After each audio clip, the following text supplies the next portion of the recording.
Fat is flavor. This is especially true for lamb thanks to its higher concentration of branched-chain fatty acid. The strong, almost earthy flavors sets it apart.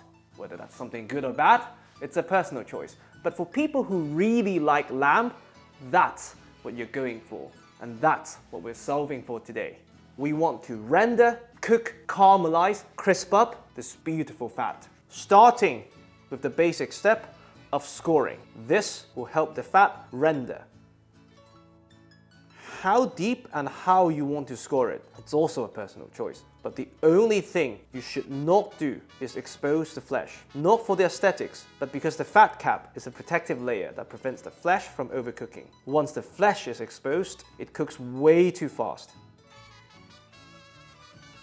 Perfect. Now season generously with salt, especially on the fat.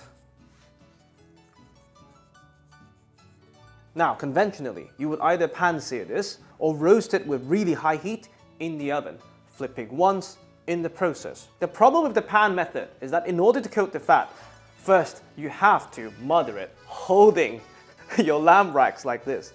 But second, and more importantly, you'll never be able to fully render these bits of extremely yummy fat. The problem with the conventional oven method is the steam created by the moisture released by the lamb itself would always prevent you from browning properly, or at least browning some bits properly. So the solution is very simple. We need to remove the moisture and we need to prioritize the cooking of the fat. How do you achieve that? We use a potato.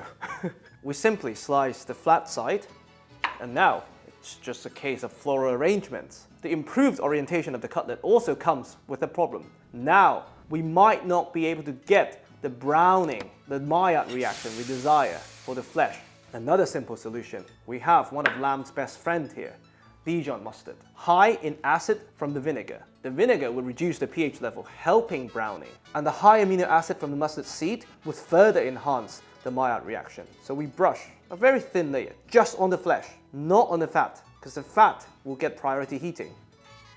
Lamb cutlets are forgiving in general, but still, you don't want to overcook the meat too much before the fat is cooked to your liking.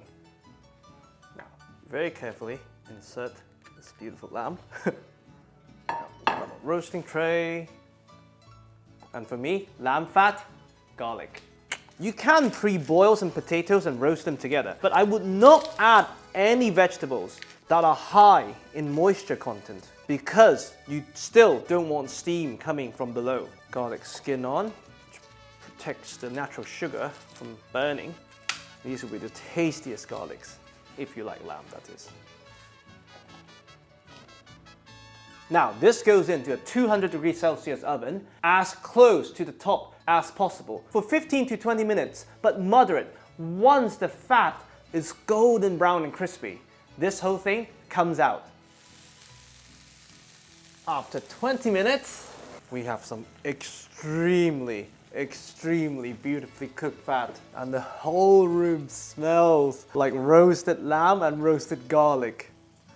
I just want to show you, no, it doesn't have the browning you associate with a properly cooked steak, but just listen to this, the texture of the fat. And even though we roasted it at such high heat, it's still on the pink side. You have literally crispy fat with extremely juicy meat. This is all I want from my lamb cutlets. Of course, it doesn't hurt to have this beautiful lamb fat roasted garlic on top. And this is something you definitely don't want to rest. We almost want to prevent the carryover cooking. And lamb fat has a very high melting point, close to 50°C. Once it drops below that, the fat starts to solidify. So make sure you enjoy this beauty while it's piping hot.